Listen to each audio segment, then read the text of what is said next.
That was a weekend. Get that stuff out of here. It's Southwest Bias. Welcome into another edition of Southwest Bias presented by our friends at the Husband and Wife Law Team. If you've had a serious injury, call the Husband and Wife Law Team at 602-783-8841 or visit their website at husbandandwifelawteam.com. And we are live from Studio K. I got the point right. Brought to you by our friends at Circle K. Become a member of the Inner Circle today.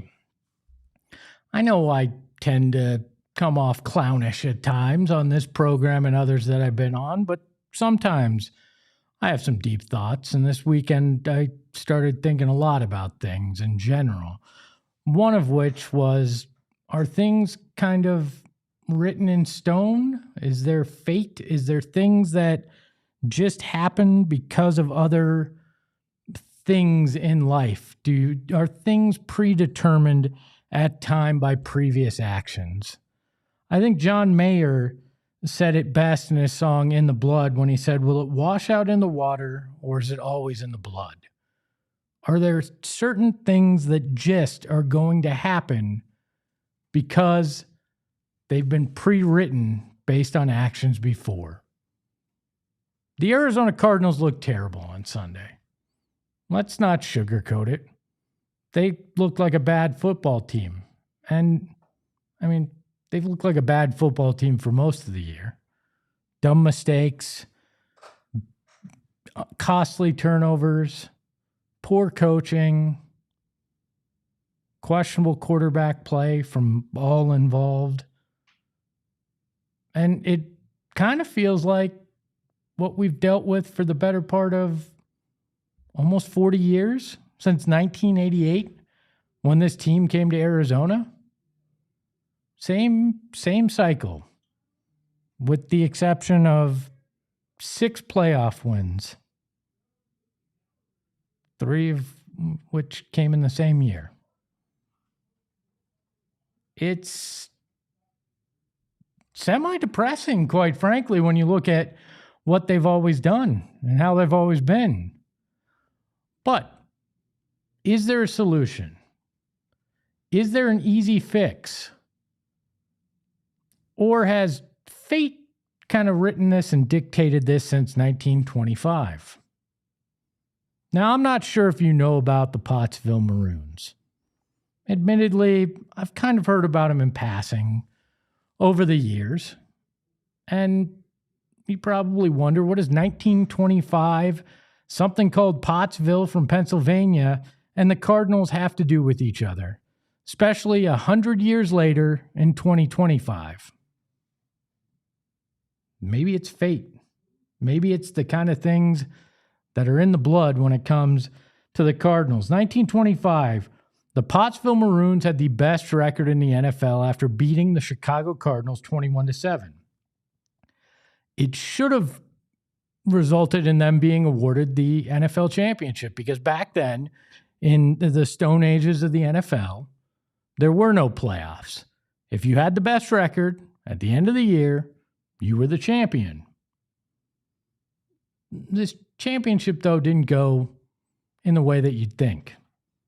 The Pottsville Maroons did not wind up winning the championship because, well, they played a game against the Notre Dame All-Stars that in Philadelphia, and the NFL deemed them invalid for the season. Said the game was unauthorized, despite the fact that they apparently had verbal consent from the league. This was deemed a invalid season because they played that game in Philadelphia, which was home to the Frankfurt Yellow Jackets. Yeah, the Frankfurt Yellow Jackets, who did eventually in some way, shape, or form become the Philadelphia Eagles. And there was a territorial issue. I know, weird. Especially because there was no territorial rules apparently in the NFL at the time.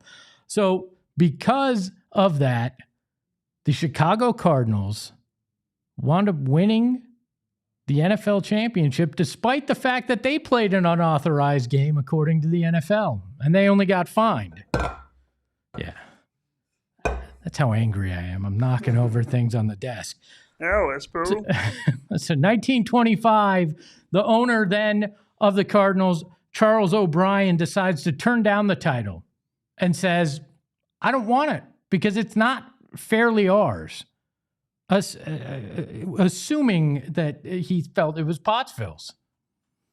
1933 comes around, and a man named Charles Bidwell, of the same Bidwell family that owns the team now. Charles is Michael's grandfather and Bill's father, decides to start claiming the 1925 championship as the Cardinals. No discussion, just starts claiming it. 1963, there's a vote of NFL owners to try to give Pottsville their rightful championship. They vote no because the Cardinals and the Bidwell family put pressure. Same thing happens in 2003. Now, it might not seem like a big deal. It's 100 years ago. It's literally ancient history. But if you believe in fate, if you believe in curses, if you believe in things leading to karma down the road, things that maybe cause issues that build up, they call it generational trauma in psychology, I believe. If you believe that, maybe the simple answer is for the Arizona Cardinals to vacate the 1925 NFL championship 100 years later and give it back to the rightful owners, the Pottsville Maroons. Now, the Maroons have not existed in almost that entire time, but people still in Pottsville talk about this. It's a generational thing that's been handed down in that city. Maybe, just maybe, good karma is what the Arizona Cardinals could use as they set on another rebuilding year. I know, it's stupid. It's something that is superstitious. But at this point, maybe it is the stupid and the superstitious that's the only thing that's going to fix this. Because watching Sunday against the Seahawks was abysmal. They're not a good team. This season's been painful. You watch all the injuries on the running backs. You see Walter Nolan get hurt yesterday. Will Johnson can't stay on the field. You can't answer the quarterback question yet again. You're questioning whether the coach and the front office should be changed yet again. At what point do we look at it and go, this is all insanity? We're rooting for the same broken, continued system over and over and over again. It's kind of been that way for decades. Going back to Chicago, going back to St. Louis, going back to when they were the Phoenix Cardinals. Something's got to change.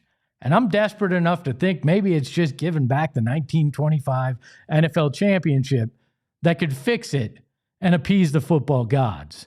But maybe, just maybe, that's just my Southwest bias.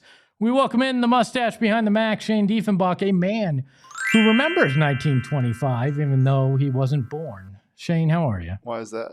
I don't know. Because you got the old timey voice that you do. You got the mustache. Pottsville, what were they? Pottsville Maroons. The Pottsville Maroons were the ones that deserved it the most. They came marching into town into Philadelphia, and they won the NFL championship, and the NFL stripped it from them. Those ragtag group of fellas used to play the game the right way. They took magic elixir to fix their injuries. That was the saltwater taffy that they sold in the stands for 5 cents, 1 nickel. It was a snake oil salesman in the NFL that was the commissioner that stole the whole thing and caused the entire decades of heartbreak for the Cardinals. A century was worth. Oh, my 100. gosh. See, we know. Yeah. I do believe in curses like that. This feels like I'm desperate, Shane. No, it's real. It's real. 100%. And that's why people need to be held accountable early. Because when they're not, then people that don't deserve it suffer. And now that's where this cycle is in. I don't know. I'm desperate because I've watched this team or listened to them on the radio since I was a kid with my dad, and since they came in '88, and I've subjected myself to the same thing over and over and over again, a cycle that we don't seem to be able to get out of, and I have no answer. You always think the next GM, the next coach, the next quarterback is what's going to fix it. You think the promise of a defensive lineman is going to fix it. Then injuries, insane injuries, bad play. It's got to be something more than just everybody failing every time. Yeah, and if you want to look at, if there are people in the chat that don't believe in that, which is ridiculous if you don't. If there are people in the chat that don't believe in that, then maybe you can look at something that has been around for almost as long. What's that? And that's the ownership in charge. I think that's fair. I also don't understand why, it's such a thing that the family has to hold on to it like that. I don't know if it's just you want to respect your elders and the past of your family, but I don't know. Now, obviously, this doesn't affect the play calling. The offensive line play was horrid. There was all sorts of reasons, but I can't even begin to break down how bad that football game was and give you any logical answers, because there are no logical answers as to why this team is as bad as they are. There just isn't to me. Yeah. I mean, ownership doesn't directly impact the pass rush, but ownership does lead you to this point. Yeah, and but you felt like they had made some kind of change in terms of their approach by hiring outside the organization for the first time in forever for a GM. You thought all sorts of things, but it's not working. And I think I don't know if I'm ready to walk away from Austin Fort and from Jonathan Gannon. But after yesterday, I think it's time to evaluate everything. Yeah. And maybe the problem is because when you come to the time to evaluate something, you wind up having the same guy looking at it, or the same family bloodline looking at it to try to find the solution. I don't know. You would hope that they'd be able to figure it out, but I don't think it's coming anytime soon. Another thing that didn't particularly go great this last weekend, the Suns are 5-5. The 5s are pretty good in terms of the play on court, but Jalen Green got injured again. Same injury that he had before.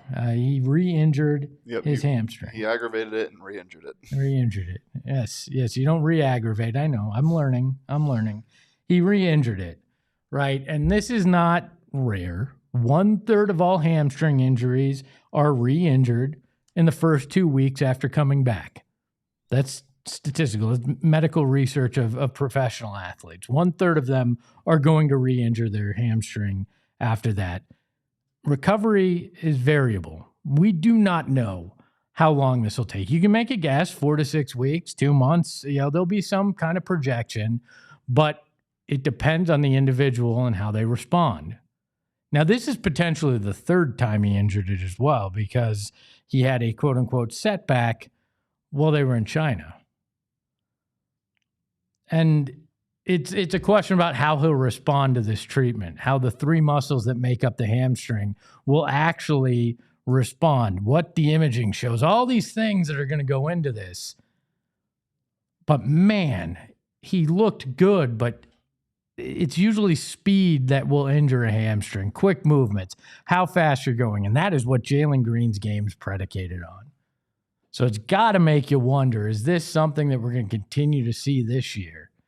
If they don't hold him out for a certain period of time, and even if they do, because that 1/3 of re-injuries, that doesn't just count for the first time. It counts any time you come back. So there's going to be a 2-week period that we're concerned about his hamstring the next time he comes back as well. We saw Kevin Johnson deal with this throughout his career to a serious extent. Devin Booker to a lesser extent. This is something that from his standpoint, I'm concerned about. Now, from the Suns' standpoint, I look at it and I go, you know what? Maybe I'm not as concerned because they won without him. They were finding ways to win without him. He's only played 30 minutes. He only attributed or accounted in large part to one of their 5 wins. You've got Connor Gillespie playing at, I did it, yeah, on purpose. Colin Gillespie playing at a great level, the most assists by a bench player in Suns history through 10 games, putting up stats that very few have in NBA history off the bench. You've got Grayson Allen, who's played more than admirably in that starting lineup. All hope isn't lost for the Phoenix Suns. What is tarnished is the hope that Jalen Green's going to be able to have a breakout season, because now he's going to be on the shelf maybe till Christmas, maybe till the new year. We'll find out, but you don't want to get that re-injured in the long run. Big welcome to everybody, all the bias in the chat. Connor, hello. David, Ashley, Libertarian Sasquatch, and we did get a super chat from Libertarian Sasquatch who says, Suns got rid of a horrible owner and got a worse one. That is your opinion on that, Libertarian. It's your opinion, and you're entitled to be wrong. Yeah, you're entitled to spend $1.99 on that. I don't agree with you. Having experienced that previous ownership and the disgraced former owner firsthand, I'm thinking no. I'm thinking that there was a very low bar just to cross to get above the last guy, and I think Matt Ishbia has gone above and beyond that so far, and I'm hoping eventually it shows up in major wins and bigger wins. But right now they're 5-5. Nobody expected them to be that. Well, some of us expected them to be close to 500, but the experts didn't, and everybody's surprised right now. Another test for them tonight against the New Orleans Pelicans. Pre-game at 6:30, post-game after the game. Myself, Eric Ruby, Stephen Prigion Gardner, and the Freckled Mamba we'll all be with you for that, so join us then. On the other side of the break, I asked a friend of the program, Bo Brack, the hell do we do with the Arizona Cardinals? That's next.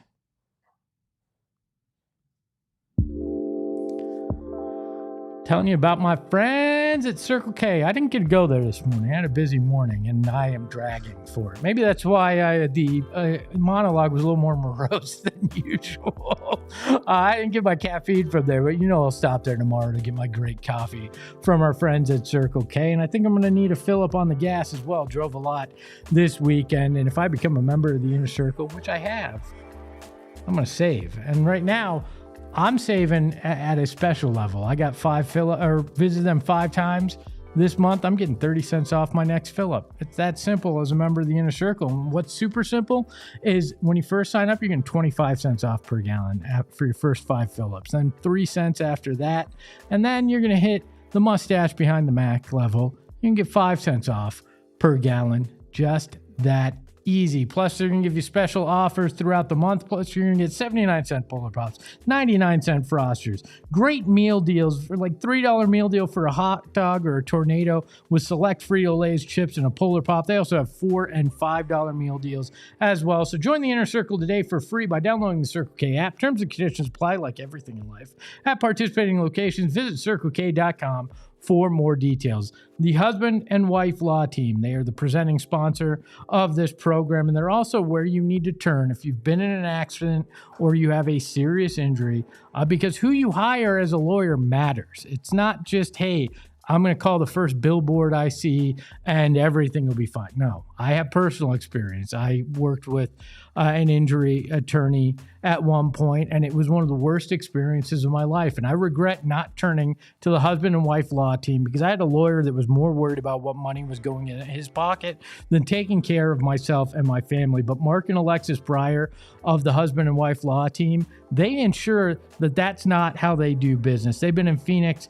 They have 8 children here. They care about the Valley, and they're going to care about you because it's not how much money the firm makes that they worry about. It's the best outcome for you. And that's the husband and wife law team in a nutshell right there. So you're going to want to become a client of theirs if you've had a serious injury. Call the husband and wife law team first at 602-783-8841 or visit their website at husbandandwifelawteam.com. We got our friend, a man that has suffered through as much Cardinals football in person as most of us will in a lifetime. A man that suffers through his program every day, having to deal with Johnny Venerable and Noah behind the Mac. It is the one and only Bo Brock. Bo, how are you? I'm doing great, Mark. Alexis, I need your help. I'm going to hire you. I've suffered a lot of pain and suffering as far as this team. And of course, as Espo mentioned, my co-host on a daily basis. But did we just bottom out? Even when we thought we couldn't get any lower? I mean, my expectations were very low, but holy crap. Yesterday was just about as bad as it gets. Every time I say, did we bottom out in Arizona sports, it finds a new and crushing way to disappoint me or really hurt me. Right. I refuse to say we've bottomed out. I think there's opportunity for digging a deeper hole. I hope that's not the case. But how bad was yesterday, and is there any way to actually fix it for the rest of the season, or are we officially on draft watch? Yeah, we are officially on draft watch. There's no doubt about it. 3-6, non-competitive game against the division rival in the Seattle Seahawks that you now fall 0-6-2 under Jonathan Gannon.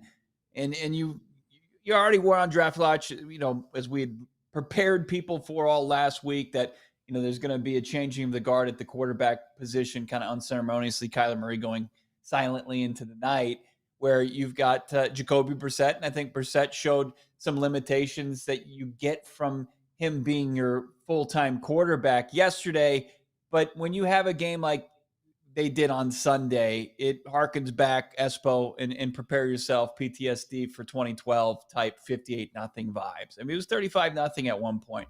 There was nothing where, Teo Mackey broke it down where the Seahawks had scored on both of their drives, and then they had scored on two of the Cardinals' four drives. So they were scoring in all ways, offensively, defensively, and it just looked like a different weight class fight yesterday where Cardinals were tremendously punching above their weight class, and they couldn't figure it out with the Seattle Seahawks. What in the hell has happened to the offensive line? There weren't many changes outside of the coach that going into this year, and I mean it's a sieve right now. It looks terrible. It looked terrible when Kyler was behind there. It looks terrible with Jacoby. What in the hell has actually happened with that group? They're taking a huge step back, and I think when you look at where they had the most significant coaching changes this offseason, one, they decided to pivot off their defensive line coach. And then also they lost Clayton Adams to a promotion to the Dallas Cowboys. He's their offensive coordinator, works in concert with, Brian Schottenheimer as far as their game planning, and of course has a huge hand in what they do up front. You've seen on the offensive side for the Cardinals take a massive step back outside of Paris Johnson Jr., like those journeyman offensive linemen that they've deployed, and Evan Brown, even Will Hernandez, especially Jonah Williams, have just been ineffective and have been downright an liability. And they've gone from a team that over the past 2 years under Gannon and Petzing and Clayton Adams, we've got to include that part, we're a top 3, top 2 rushing unit. This year, they're just inside the top 20. They're not nearly as effective play-by-play. And then as far as the pressure on the quarterback, I mean, they went from a team that was fringe top 5 to a team that's second to last in the NFL as far as pressures allowed. I mean, obviously, injuries in that running back room. You can't ignore that, but I don't think that accounts for everything we've seen. You look at the New York Giants this morning, they part with their head coach, but it seems like the Arizona Cardinals are pretty entrenched with everything that they're going on. I mean, Coach Gannon yesterday after the game insinuated as much that there weren't any major changes coming personnel-wise or coaching-wise. At what point does everybody wind up under the microscope, and do you have to actually start asking the hard questions about who should be playing, who shouldn't, and who should be coaching and who shouldn't with this team? Yeah, more performances like yesterday will change the plans as far as the organization, like how it's all about selling hope. And there was a ton of it this offseason. Maybe it was ahead of schedule. Was it false? But going from year 3 to year 4 and trying to sell a fan base and sell season tickets for, the Gannon-led Cardinals, that if they produce more losses and more lopsided losses, that becomes a tougher and tougher sell week by week. Can they steady the ship? They're going to have to. They're going to have to win some games, and it looks, a little bit tougher. Like they've got 2 more games against the Rams, who the best in the division. They're right there with the Seahawks, same caliber of team. And then you've got a team when Joe Burrow for the Bengals in Week 17. That looks like it's going to trend towards Burrow being back in the lineup, and that's going to be on the road in inclement weather. So how many more wins are in this schedule? How many does Jonathan Gannon need to get to at least, really kind of tap into what Schefter, Rappaport, we've been reporting, that it seems like all signs are returning. But as Monty Ossenfort said with the quarterback on the flagship radio station last week, things can change, and the Cardinals have to avoid that by putting forth, better and more competitive performances. But yesterday doesn't help his case. It makes some of those reports look a little foolish, and the fan base, kind of really tapping out at that point.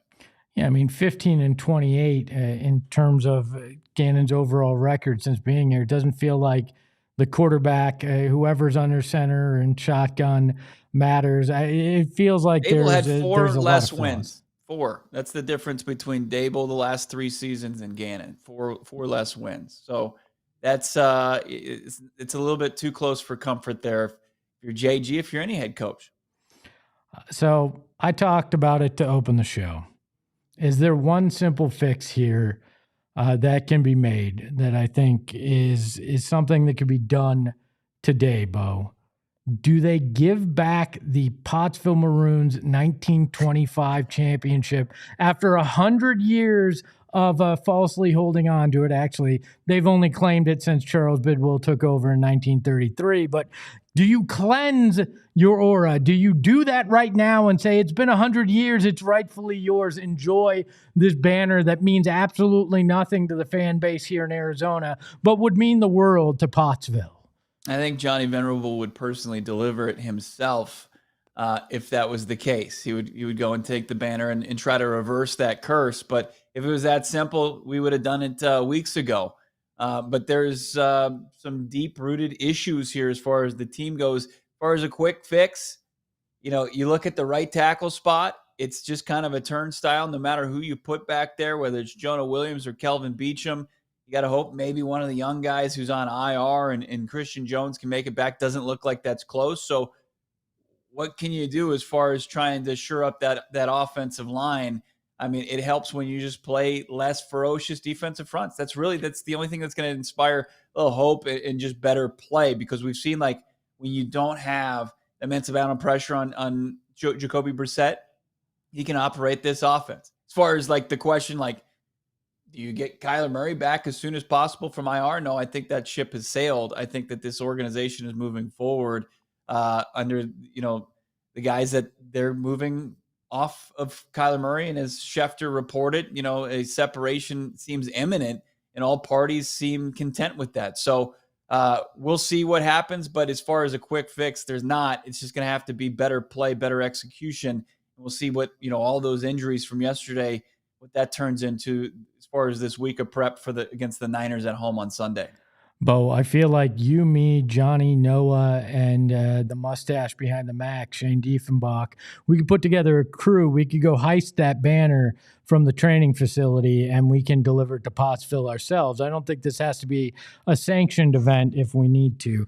You bring up the injuries, though. Any update on what happened with Walter Nolan yesterday, and anything to report on any of those injuries that you've heard? There was an observation from the locker room, AZ Central Sports Arizona Republic's Theo Mackey, saying that he was walking around. I give pause to those types of reports. We know with ligament issues, sometimes like it varies, and that doesn't automatically mean good news. It's encouraging, I think, but to see him go down the way that he was, grabbing at his leg, we'll get an update. I wouldn't expect any news from Gannon today unless it's really positive, and then to find out more come Wednesday as far as Walter Nolan. So unfortunately, nothing good on that front.